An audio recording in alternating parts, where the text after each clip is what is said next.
jaay sama gars yi waaw damay fàttaliku 4 mois ci ginnaaw bi Macky Sall tasee suñu parti jàpp Sonko jàpp Diomaye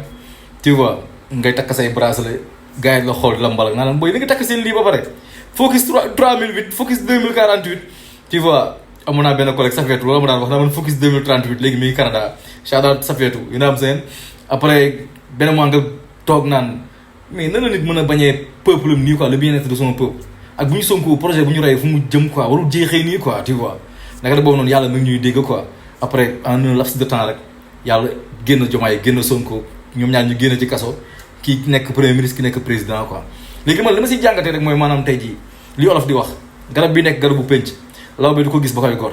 parce que tey ji gars yi ñoom Sonko rek la ñu gisoon di ko gor di ko dóor muy temps de blessure moom mooy jaaraam mooy jàmbaar dékku blessure yi mais garab gi waroon nekk garabu penc muy Diomaye yàlla di ko laax rek aar ko mu dafa xëy rek ne maget ne jamet seen kaw ñu validé candidature bi ñu naan fu ñu jaar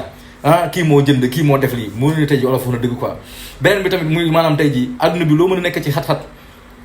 dem bay désespéré wékkul si borom bi quoi parce que am na situation xam ne borom bi rek moo la ci mën a génn quoi tu vois man c'est la leçon que j'en ai retenu quoi muy maanaam garab bi nekk garabu penc law bi di ko gis boy góor yàlla mooy sàmm yàlla noppi na lu mu propose mais Dieu dispose loolu mooy waxi dëgg te tamit lu mu métti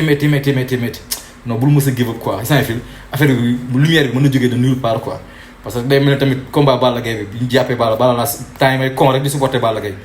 boo yëg ni pousse ko maanaam Balla benn maam ma am rek maanaam Balla daanu na rek mu jéegi xatar bi ko ni ma kii bi bettee noonu la ma projet bi bettee nii quoi kon alhamdulilah quoi on rend grâce à Dieu quoi yàlla bu yaakaar tas comme ni ko suñu mentor di waxee Ousmane Sonko shout out gars yi fight ñun ñëpp ñu si ñàkk seen loxo ñuy live ñëpp tu vois